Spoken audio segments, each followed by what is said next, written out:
Previous ক্লাসে আমরা হচ্ছে মেশিন লার্নিংয়ের যে সিম্পল ডেফিনেশন আছে এবং হচ্ছে তার এক্সাম্পলের সাহায্যে তার কী কী প্রায়োগিক দিকগুলো আছে এগুলো সম্পর্কে আমরা দেখছিলাম আমাদের প্রিভিয়াস লেকচারে।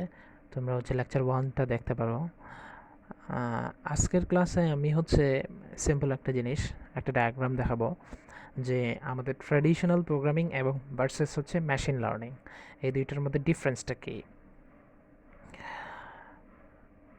দেখো, ট্র্যাডিশনাল প্রোগ্রামিংয়ে আমাদের ব্লক অফ কোডস থাকবে এবং এই ব্লক অফ কোডসের এগেনস্টে কিছু ডাটা থাকবে এবং এই দুইটাকে আমরা ইনপুট দেব ট্র্যাডিশনাল প্রোগ্রামিং কনসোলের মধ্যে।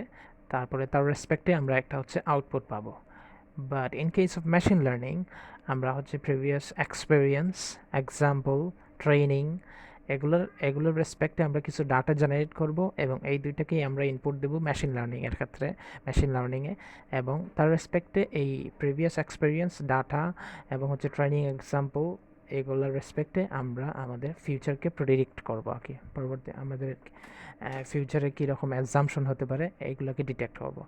তো আমাদের ট্র্যাডিশনাল প্রোগ্রামে আমরা দেখতে পাচ্ছি যে ডাটার রেসপেক্টে আমাদের আউটপুটটা চেঞ্জ হবে, কিন্তু এখানে হচ্ছে কিছু ডাটা তো থাকবেই, তার রেসপেক্টে আমাদের যে এখান থেকে ফিউচার প্রেডিকশনের ক্ষেত্রে আমরা যে ইরর পেলাম, ইরর এবং হচ্ছে ট্রেনিং, এক্সাম্পল এগুলো কন্টিনিউয়াসলি আমাদের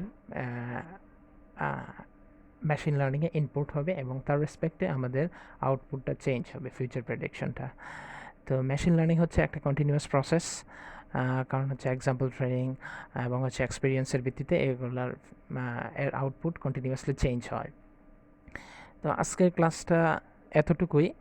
আমি পরবর্তী ক্লাসে তোমাদের হচ্ছে মেশিন লার্নিংয়ের বিভিন্ন টাইপস আছে, সুপারভাইজড মেশিন লার্নিং, তারপর যে আনসুপারভাইজড, এগুলো নিয়ে আলোচনা করব। ঠিক আছে, থ্যাংক ইউ শিক্ষার্থীরা, ধন্যবাদ।